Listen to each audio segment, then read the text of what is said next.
जय हिंद आप सभी को। आप सभी का हमारे YouTube चैनल पर बहुत बहुत स्वागत है।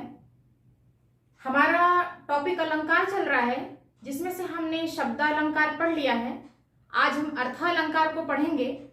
तो अलंकार शुरू करने से पहले हम आपसे आग्रह करना चाहते हैं, अगर आप हमारे चैनल पर नए हैं तब हमारे चैनल को सब्सक्राइब कीजिए, और अगर आपको हमारा वीडियो पसंद आता है तो लाइक कीजिए, कमेंट कीजिए और शेयर भी कीजिए।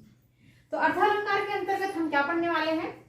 अर्थालंकार के अंतर्गत उपमा अलंकार आता है, रूपक आता है, उत्प्रेक्षा आता है, संदेह आता है, दृष्टांत अलंकार आता है, विभावना अलंकार आता है, असंगत अलंकार आता है, अतिशयोक्ति अलंकार आता है, अत्युक्ति आता है, अन्योक्ति आता है, मानवीकरण आता है, प्रतीप अलंकार आता है, उल्लेख अलंकार आता है, काव्यलिंग अलंकार भी आता है, विरोधाभास भी आता है। तो अर्थालंकार के अंतर्गत और भी हैं, तद्गुण अलंकार आता है। इस तरह से कई सारे अलंकार हैं जो अर्थालंकार के अंतर्गत आते हैं। तो हमने उन्हीं टॉपिक को रखा है जो परीक्षा की दृष्टि से काफी महत्वपूर्ण है और जो परीक्षा में आते भी हैं। तो चलिए आज हम सबसे पहले उपमा अलंकार के बारे में पढ़ेंगे। आज की क्लास में हम क्या पढ़ने वाले हैं? आज की क्लास में हम उपमा अलंकार पढ़ेंगे, रूपक अलंकार पढ़ेंगे, उत्प्रेक्षा पढ़ेंगे और संदेह अलंकार पढ़ेंगे। इन चार अलंकार को हम आज की क्लास में पढ़ने वाले हैं, और दृष्टांत, विभावना, संगत ये सब हम अगली क्लास में पढ़ेंगे। तो चलिए वीडियो में आप बने रहिएगा।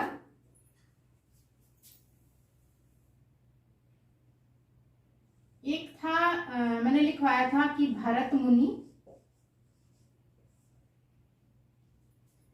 मुनि ने सर्वप्रथम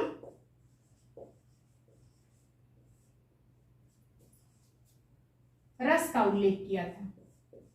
रस का उल्लेख किया था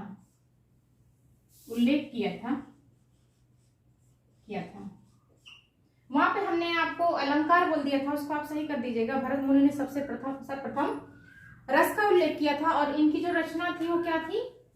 रचना नाट्यशास्त्र थी।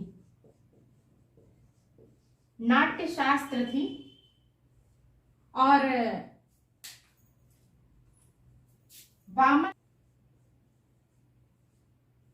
वामन के अनुसार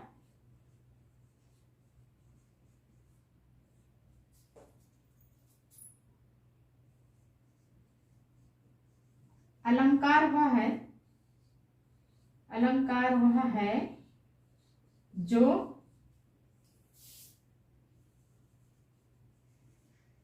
किसी वस्तु को अलंकृत करे।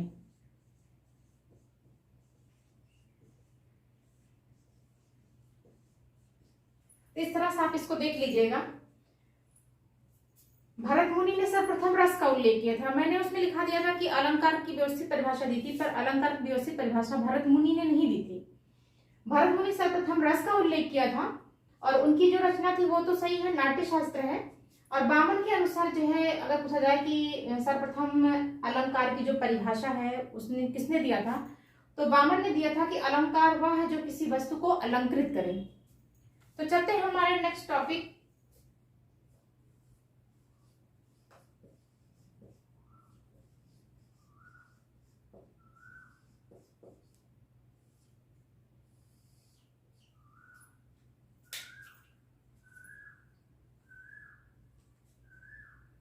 तो उपमा अलंकार वो है जहां पर दो वस्तुओं में समान गुणधर्म की चर्चा की जाए, वहां पर क्या होता है? वहां उपमा अलंकार होता है। क्या है? जहां पर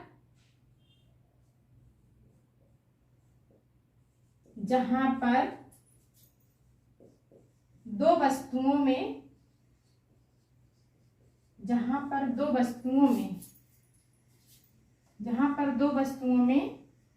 समान गुणधर्म की तुलना की जाए। क्या की जाए? तुलना की जाए।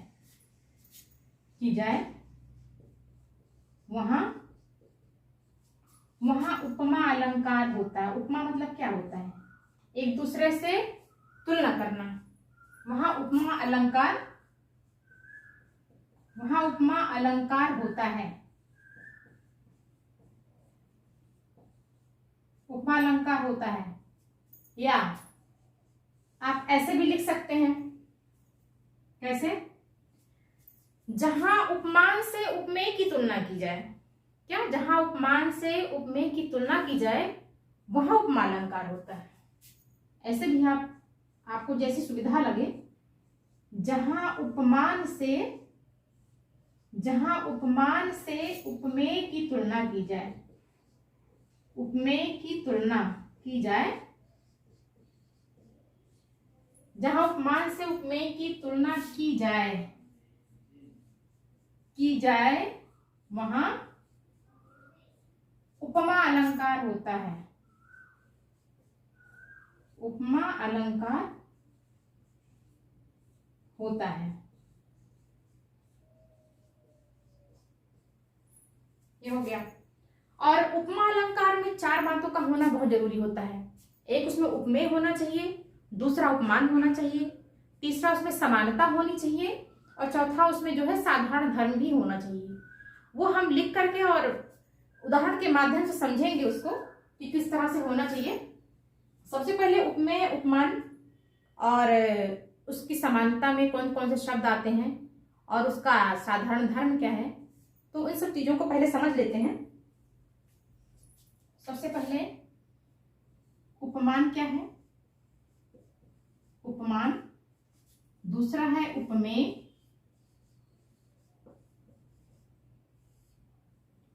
तीसरा है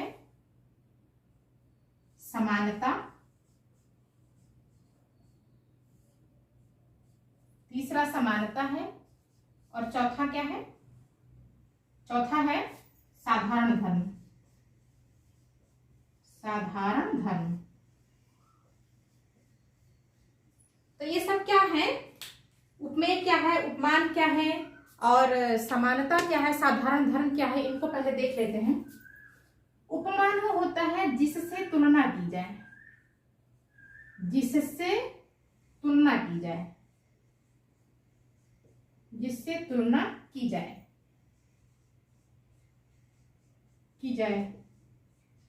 उपमान होता है जिसकी तुलना की जाए, जिसकी तुलना की जाए, जिसकी तुलना की जाए।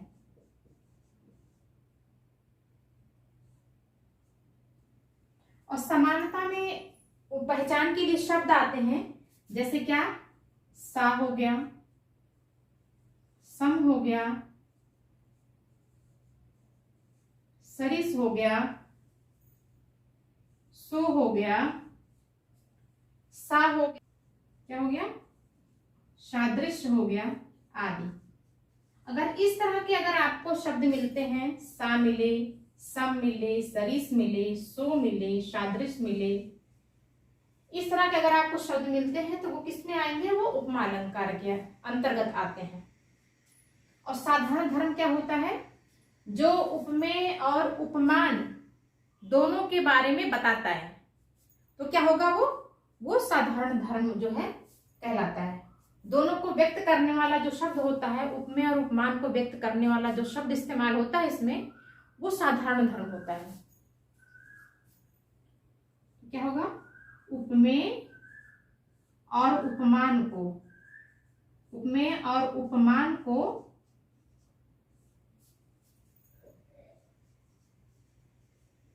व्यक्त करने वाला, उपमेय और उपमान को व्यक्त करने वाला क्या है? वो साधारण धर्म के अंतर्गत आता है। तो इस तरह से हम लोगों ने उपमा अलंकार को समझ लिया। और उपमा अलंकार के अंतर्गत ये जो 4 बातें आती हैं उनको भी हम लोगों ने देख लिया कि उपमा अलंकार के अंतर्गत हमें क्या क्या मिलेगा। तो उपमा अलंकार जो है उसके अंतर्गत हमें उपमान मिलेगा, उपमेय मिलेगा, समानता मिलेगी, उसमें साधारण धर्म मिलेगा। अब इस कैसे मिलेगा इसको हम उदाहरण के माध्यम से समझ लेते हैं।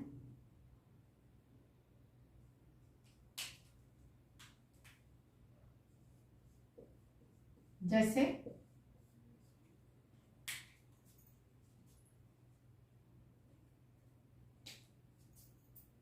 पीपर,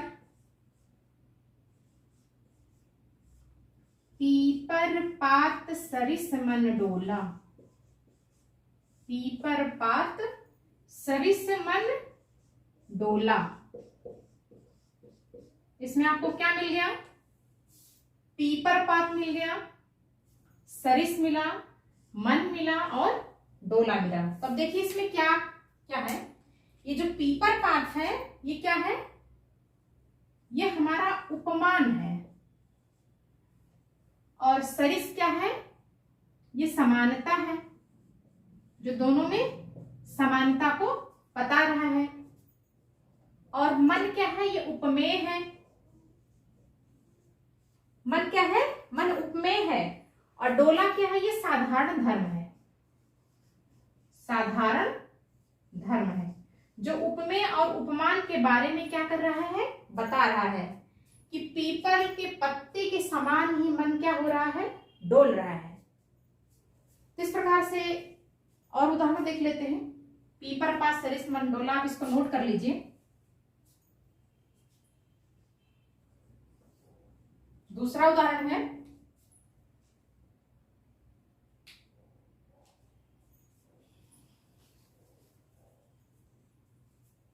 दूसरा उदाहरण है मुख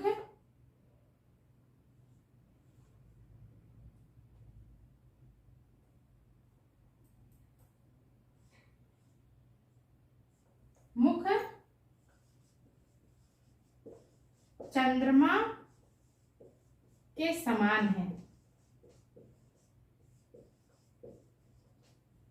मुख चंद्रमा के समान है। तो इसमें क्या मिल गया हमको? मुख मिला, चंद्रमा मिला, के मिला, समान है मिला है। तो इसमें क्या है?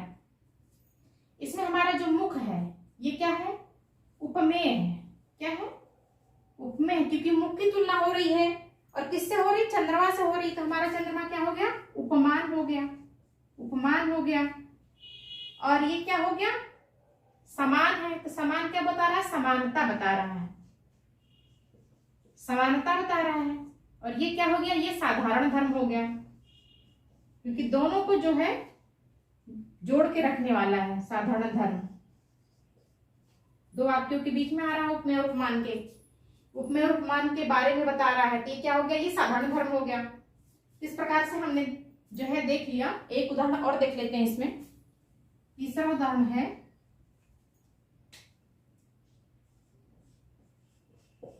गर्जा मरकट,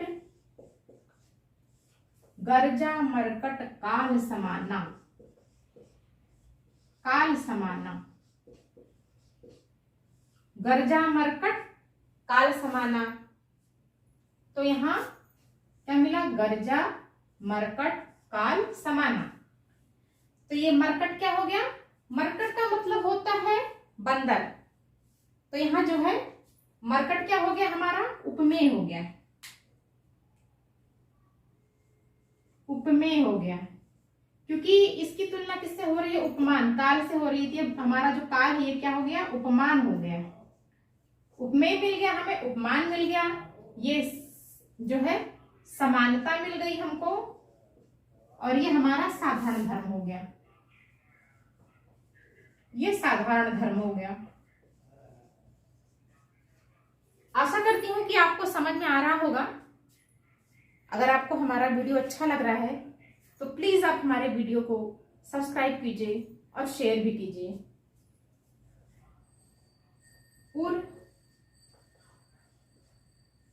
उर्विहग सा उड़ रहा है, उड़ रहा है। उर्विहग सा उड़ रहा है नील गगन के बीच, नील गगन के बीच।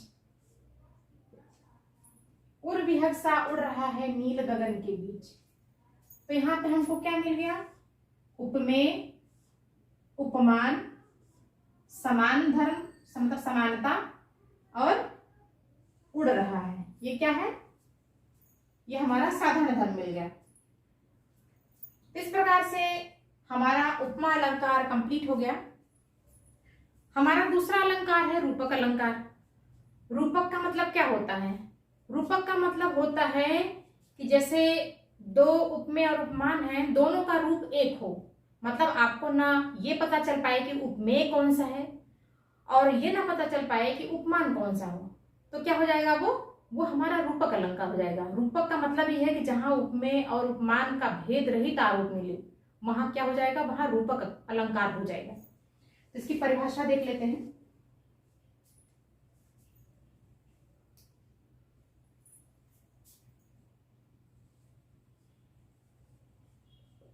जहां उपमेय और उपमान में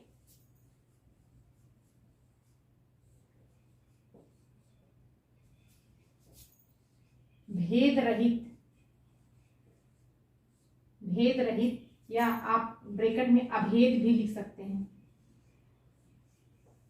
भेद रहित आरोप पाया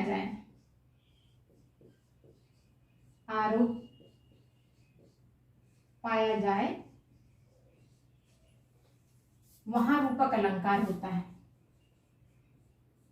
वहां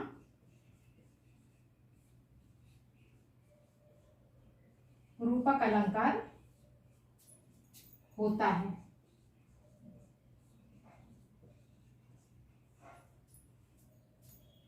अलंकार को सबसे अच्छा ट्रिक पहचानने का है उसके नाम से ही पहचान लो। जैसे रूपक है तो रूपक मतलब क्या होता है, रूप, मतलब कि उपमेय और उपमान का जो रूप है वो एक ही हो, तो सीधी सी बात है वो क्या हो जाएगा, रूपक। उपमा हो गया, उपमा मतलब उपमेय और उपमान की क्या हो जा रही है, तुलना हो जा रही है, तो क्या हो गया वो जो है उपमान अलंकार हो गया, सॉरी उपमा अलंकार हो गया। उत्प्रेक्षा को देखें तो उत्प्रेक्षा मतलब क्या होता है कि दूसरे से बोलते क्या करते हैं, हम अपेक्षा रखते हैं, तो उसमें क्या होगा, हो जाएगा जहां उपमेय में उपमान की संभावना पाई जाए वहां क्या हो जाएगा, वहां हमारा उत्प्रेक्षा अलंकार हो जाएगा। इस तरह से अगर हम थोड़ा सा अगर दिमाग लगाएं तो हमें अलंकार के नाम से ही जो है उसका अर्थ समझ में आने लगता है। तो चलिए आगे देखते हैं। ये रूपक अलंकार हो गया। रूपक अलंकार में उदाहरण को देख लेते हैं। तो हम लोगों ने रूपक अलंकार की परिभाषा को देख लिया, अब इसके उदाहरण को देखते हैं। इसका उदाहरण क्या है, जैसे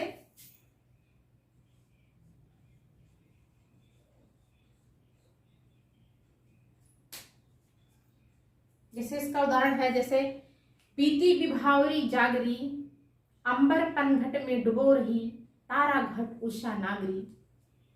इसमें क्या है, लिख के उदाहरण को देख करके जब हम उसको एक्सप्लेन करेंगे तो ज्यादा अच्छे से समझ में आएगा।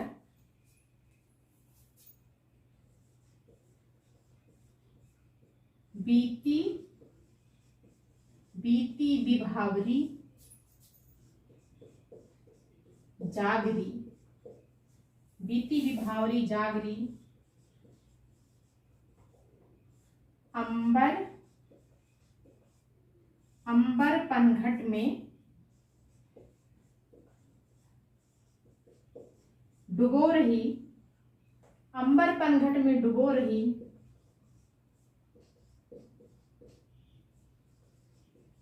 तारा घट उषा नागरी। इसमें हम क्या देख रहे हैं, इसमें हम देख रहे हैं, इसमें हमारा उपमेय और उपमान दोनों जो है वो हमको इसमें पता नहीं चल रहा है इसमें उपमेय कौन सा है और उपमान कौन सा है। बीती विभावरी जागरी, अंबर पनघट में डुबो रही, तारा घट उषा नागरी। अगर इस कविता को अगर हम हिंदी में थोड़ा सा एक्सप्लेन करके समझें तो क्या हो गया है, बीती विभावरी मतलब सुबह बीत गई है और जो है शाम होने को है, और अंबर रूपी पनघट में तारा रूपी घड़े से उषा रूपी नायिका क्या कर रही है, पानी भर रही है। तो इसमें क्या है, अंबर पनघट, यहां हमको क्या मिल रहा है, अंबर मिल रहा है, पनघट मिल रहा है, और तारा मिल रहा है, घट मिल रहा है, उषा मिल रहा है और नागरी मिल रहा है। तो इसमें हमें देखिए ये नहीं पता चल पा रहा है इसमें उपमेय कौन सा है, उपमान कौन सा है। मतलब उपमेय और उपमान में भेद रहित आरोप है, इसमें कोई भेद स्पष्ट नहीं हो रहा है कि जो है इसमें उपमेय कौन सा है और उपमान कौन सा है। इसलिए हमारा ये क्या है, ये हमारा रूपक अलंकार है। तो इसको अगर स्पष्ट करें तो इसमें क्या मिलेगा,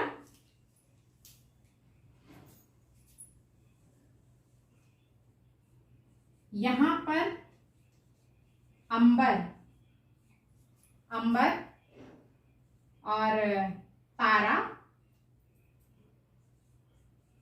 तारा और उषा, उषा ये क्या है, इसमें उपमेय है। क्या है, उपमेय है, उपमेय है। और पनघट, पनघट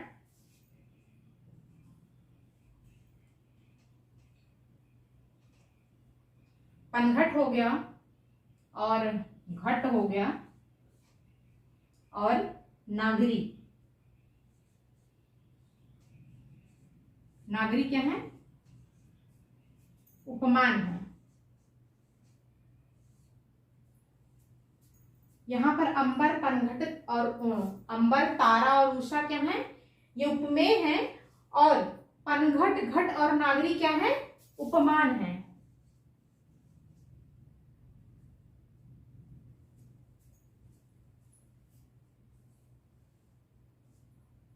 इसका एक और उदाहरण देख लेते हैं आगे, कौन सा है। दूसरा है चरण कमल, चरण कमल बंदो हरिराई। ये तुलसीदास की है। किसकी है, तुलसीदास की।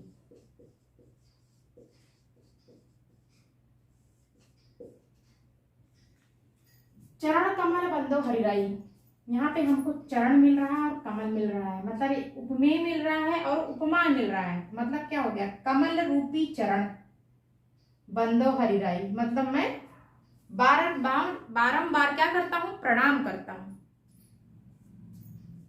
इसमें क्या हो गया, हमारा रूपक अलंकार हो गया। तीसरा है मुख, मुख कमल समीप सजे थे, मुख कमल समीप सजे थे, मुख कमल समीप सजे थे, दो किसलय दल, दो किसलय दल पुरैन के। यहां पुरैन क्या है, ये कमल का पत्ता है। पुरैन का मतलब क्या होता है, कमल का पत्ता। नहीं पता हो तो इसको देख लेना। पुरैन, मुख कमल समीप सजे थे, दो किसलय दल पुरैन के। यहाँ हमको भी, यहाँ भी मुख और कमल दोनों मिल गया। दोनों में क्या है, भेद रहित आरोप है। एक जो है उपमान है और एक क्या है, उपमेय है। इस प्रकार से आशा करती हूँ कि आपको जो है रूपक अलंकार समझ में आ गया होगा। या जैसे मुख कमल सा होता तो हमारा क्या हो जाता, उपमा अलंकार हो जाता। मुख कमल के समान, सॉरी, चरण कमल सा होता तो हमारा क्या हो जाता, उपमा अलंकार हो जाता। मुख कमल सा होता तो फिर हमारा क्या हो जाता, उपमा अलंकार हो जाता। लेकिन इसमें ऐसा कोई भी जो है समानता वाला कोई शब्द बीच में नहीं लगा है। अगर कोई समानता वाला शब्द बीच में ना आए तो आप समझ लीजिएगा वो क्या है, रूपक अलंकार है। चरण कमल या चरण सा कमल नहीं है, या कमल सा चरण नहीं है। मुख कमल, मुख सा कमल नहीं है, या कमल सा मुख नहीं है, क्योंकि इसके बीच में कोई भी ऐसा समानतावाचक शब्द नहीं है जो है ये जो है सिद्ध करे कि ये उपमा अलंकार है। क्योंकि इसको देख के थोड़ा कंफ्यूजन हो सकता है कि ये उपमा अलंकार हो सकता है, लेकिन इसके बीच में उसके लिए पहचान के लिए सा, सम, सदृश, इस सरिस, इस तरह का कोई शब्द आना चाहिए। ऐसा अगर कुछ ना आए तो आप सीधे जो उसमें रूपक अलंकार लगा सकते हैं।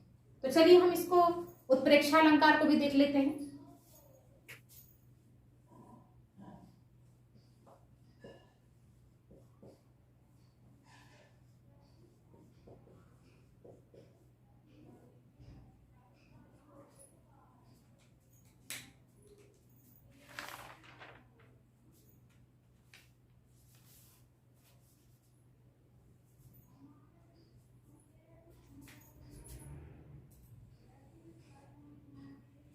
ये हमारा उत्प्रेक्षा अलंकार है।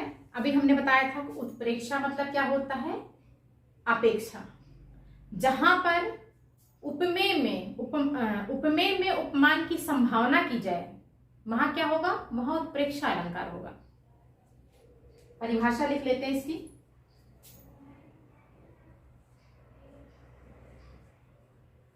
जहां पर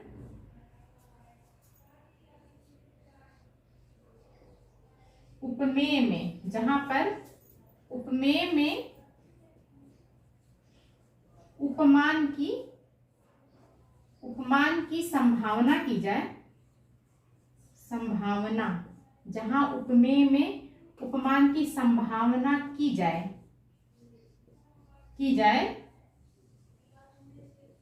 वहां पर उत्प्रेक्षा अलंकार होता है। वहां पर उत्प्रेक्षा अलंकार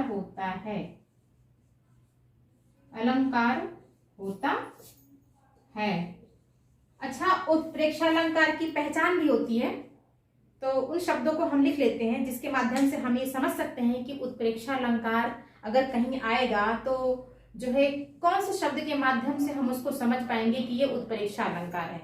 उसको जरा सा देख लेते हैं। पहचान है, जैसे आ जाए जन, जानो, जानह, जन, जानो, जानह, जैसे मनो, मानह, मानो,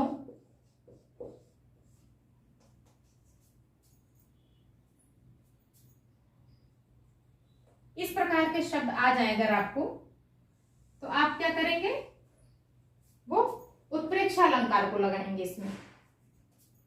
उदाहरण देख लें इसी के अंतर्गत, एक पहचान आप नोट कर लीजिए। उदाहरण देखें,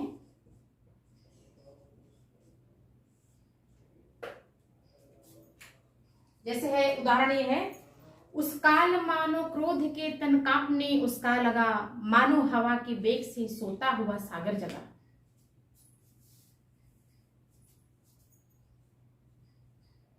उस काल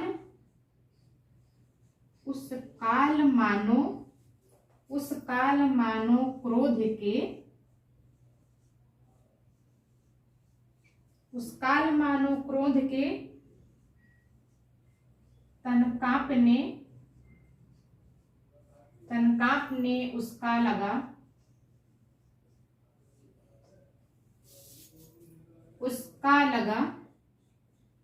मानो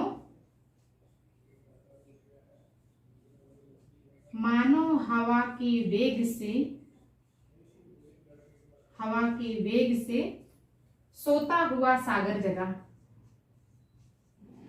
सोता हुआ सागर जगा। तो यहाँ पे आप देख रहे हैं, आपको कौन सा शब्द मिल गया, मानो। यहाँ मानो आया है ना, यहाँ आपको मानो मिल गया, यहाँ भी आपको मानो मिल गया। तो ये जो शब्द पहचान के लिए जो लिखे गए हैं, इसमें से कोई शब्द अगर आपको मिलता है तो उत्प्रेक्षा अलंकार होगा।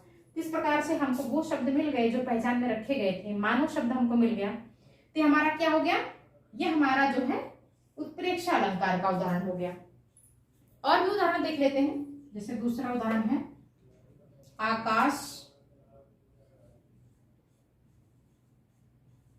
आकाश मानो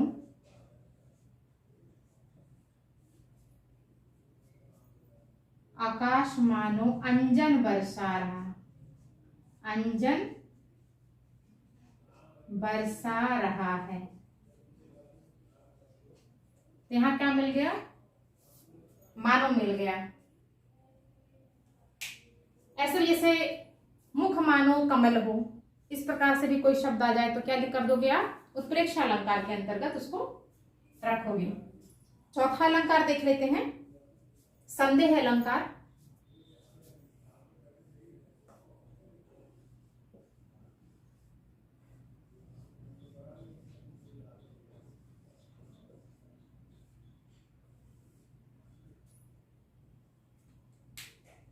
संदेह अलंकार जो होता है, इसमें क्या होता है? किसी वस्तु को देख करके उसमें संशय होता है। जैसे दो वस्तु हैं, दो वस्तु में जो है क्या होता है, हम देख करके संशय उत्पन्न हो जाता है कि ये वस्तु में ये है या ये है। तो उस संशय को जो है हम संदेह अलंकार के अंतर्गत रखते हैं। अगर इसके उदाहरण के माध्यम से समझें, संदेह अलंकार जो होता है उसमें होता है कि जहां किसी वस्तु को देखकर संशय बना रहे, निश्चय ना हो पाए, वहां पे क्या होता है? वहां संदेह अलंकार होता है। इसकी परिभाषा को लिख लेते हैं।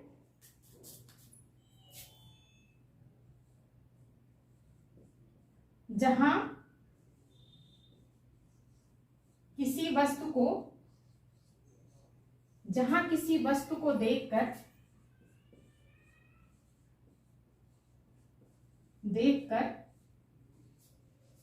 संशय बना रहे,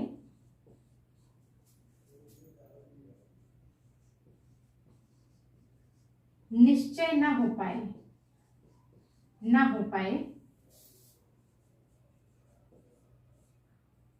वहां संदेह अलंकार होता है।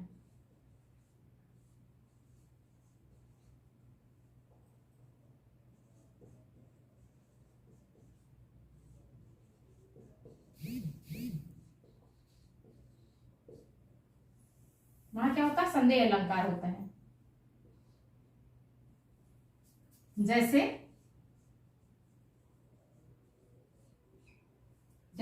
एक बहुत ही चर्चित उदाहरण है, सारी बीच नारी है कि नारी बीच सारी है, कि सारी ही की नारी है कि नारी ही की सारी है। तो उसको देख लेते हैं।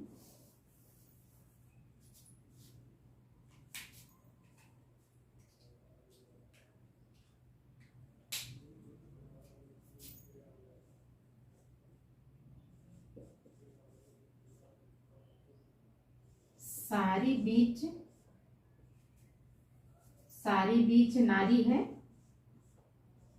सारी बीच नारी है कि नारी बीच सारी है, कि नारी बीच सारी है।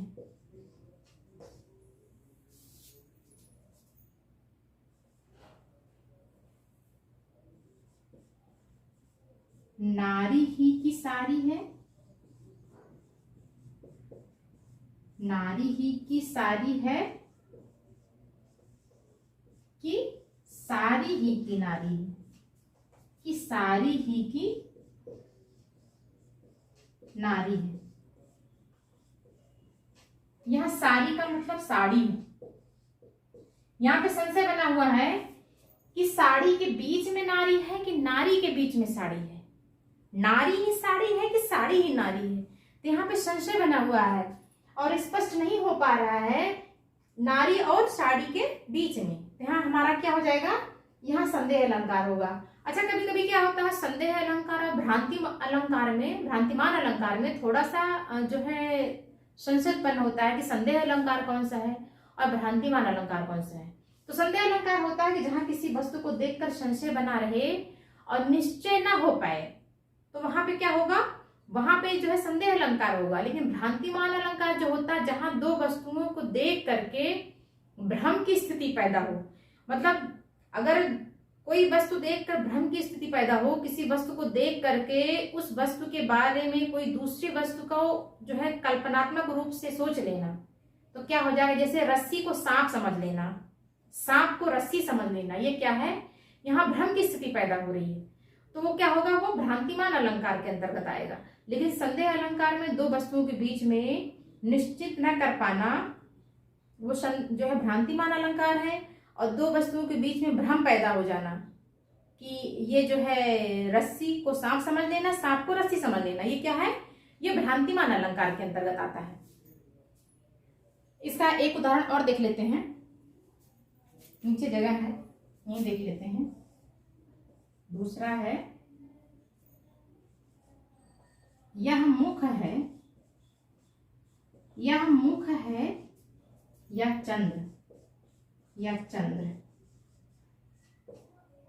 यह मुख है या चंद्र। आप देख रहे हैं ना, यहां मुख है और चंद्र के बीच में क्या है, संशय उत्पन्न हो रहा है। दोनों की जो स्थिति है वो स्पष्ट नहीं हो पा रही है कि मुख है कि चंद्र है। तो यहाँ पे क्या हो गया, हमारा संदेह अलंकार हो गया। एक इसका एक उदाहरण और है, देख लेते हैं इसको। मतलब और है नहीं, मतलब एक उदाहरण आपको और बता दे रहे हैं जिससे स्थिति और स्पष्ट हो जाती है। तुम हो अखिल विश्व में, तुम हो अखिल विश्व में, विश्व में, यह अखिल विश्व है तुम में, यह अखिल विश्व है, यह अखिल विश्व है तुम में,